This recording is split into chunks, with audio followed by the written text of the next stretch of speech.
भारत सरकार ने ये तय किया है कि हम न केवल घुसपैठ को रोकेंगे, एक एक घुसपैठिए को चुन चुन कर देश के बाहर निकालेंगे और हमारी जनसांख्यिकी में अकृत्रिम बदलाव नहीं होने देंगे। ये जो जनसांख्यिकी का बदलाव करने का षड्यंत्र है, इसको सीमा सुरक्षा बल ने रोकना है। और आज मैं बड़ी शांति से, निश्चिंत मन से आपको कह रहा हूं कि अब त्रिपुरा, आसाम और पश्चिम बंगाल तीनों जगह ऐसी सरकारें हैं जो नीतिगत रूप से मानती है कि देश में घुसपैठ नहीं होनी चाहिए। অনুপ্রবেশ ইস্যুতে কড়া অবস্থান কেন্দ্রের। এক একজন অনুপ্রবেশকারীকে খুঁজে বার করে বাইরে পাঠানো হবে। ত্রিপুরা, অসমে প্রত্যাবর্তন ও বাংলায় বিজেপি ক্ষমতা লাভের পর দেশ থেকে অনুপ্রবেশ রোধে আত্মবিশ্বাসী কেন্দ্রীয় স্বরাষ্ট্রমন্ত্রী অমিত শাহ। উল্লেখ্য, ২৬-এর বঙ্গ নির্বাচনের আগেও অনুপ্রবেশ ইস্যুতে শান দিয়ে প্রচারে ঝড় তুলেছিল বিজেপি। প্রচারে এসে প্রধানমন্ত্রী নরেন্দ্র মোদী ও কেন্দ্রীয় স্বরাষ্ট্রমন্ত্রী অমিত শাহের মুখ থেকে বারবার শোনা গিয়েছে অনুপ্রবেশ প্রসঙ্গ। পাশাপাশি তৃণমূল অনুপ্রবেশকারীদের ভোট ব্যাংকের স্বার্থে ব্যবহার করেছে বলেও অভিযোগ তুলেছেন মোদী শাহ। এসআইআর এর ফলে বহু ভোটারের নাম বাদ গিয়েছে, সেই তালিকায় বহু অবৈধ ভোটার ছিল বলেই জানা গিয়েছে। নির্বাচনে ফলাফল বেরোতেই স্পষ্ট হয় দেশের সুরক্ষার স্বার্থে ও সামগ্রিক উন্নয়নের স্বার্থে রাজ্যবাসী বিজেপিকে সমর্থন করেন। ফলস্বরূপ প্রতিশ্রুতি মতো সীমান্তে কাঁটাতারের জন্য বিএসএফকে জমি হস্তান্তর করে দিয়েছে রাজ্য সরকার, যা তৃণমূল জমানায় হয়নি।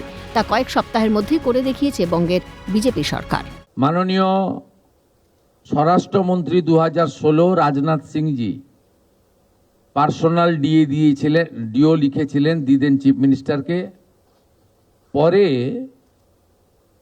আমাদের পূর্বাঞ্চলের যে কোঅর্ডিনেশন মিটিং এই নবান্নতে হয়েছিল, যেখানে কেন্দ্রের বর্তমান স্বরাষ্ট্র এবং সমবায় মন্ত্রী অমিত শাহজি নিজে উপস্থিত থেকে তদানীন্তন মাননীয় মুখ্যমন্ত্রীকে পার্সোনাল অনুরোধ করেছিলেন। গোবিন্দ মোহনজি ভারত সরকারের স্বরাষ্ট্র সচিব, তিনি গত 1.5 বছরে শুধু চিঠি লেখা নয়, তদানীন্তন মুখ্য সচিব এবং আধিকারিকদের সঙ্গে অন্তত 5 থেকে 6টি মিটিং করেছেন, নিটফল শূন্য। আমরা বর্তমান সরকার আসার পরে দ্রুততার সঙ্গে এই ল্যান্ড হ্যান্ডওভারের প্রক্রিয়া শুরু করতে চলেছি। আজকে এর সূচনা লগ্নে আমরা 18+9 27 কিলোমিটার এলাকাকে সুরক্ষিত করার প্রয়োজনীয় জমি, সরকারি এবং আমাদের প্রাইভেট ল্যান্ড যা পারচেজ আমরা করছি এবং তার সম্পূর্ণ অর্থ বিএসএফ আমাদের দিচ্ছেন, ভারত সরকার আমাদের দিচ্ছেন, আমরা সেটা সূচনা করলাম। বিজেপি যে অনুপ্রবেশ রোধে জিরো টলারেন্স নীতিতে চলছে তা বারবার স্পষ্ট হয়েছে। তবে বাংলা বিজেপির হাতে না থাকায় বহু ক্ষেত্রেই অনুপ্রবেশ রোধে সমস্যায় পড়তে হয়েছে কেন্দ্রকে। এবার সেই শূন্যতা কাটিয়ে বাংলায় পদ্ম ফুটতেই অনুপ্রবেশ রোধে রাজ্য প্রশাসনের সঙ্গে বিএসএফকে কাঁধে কাঁধ লাগিয়ে কাজ করার বার্তা কেন্দ্রীয় স্বরাষ্ট্রমন্ত্রী। अब सीमा सुरक्षा बल की जिम्मेदारी है कि हम न केवल सीमाओं की सुरक्षा करें, गांव के पटवारी के साथ हमारा संवाद होना चाहिए, गांव के थाने के साथ हमारा संवाद होना चाहिए, डिस्ट्रिक्ट के कलेक्टर के साथ, डीडीओ के साथ, डिस्ट्रिक्ट एसपी के साथ हमारा संवाद होना चाहिए। कौन नया घुसपैठिया आया है, क्या रूट है, कहां से तस्करी हो रही है, कहां से गौ तस्करी हो रही है, ये सारे रूटों को चून चून कर बंद करना, समाप्त करना, ये बीएसएफ की जिम्मेदारी है।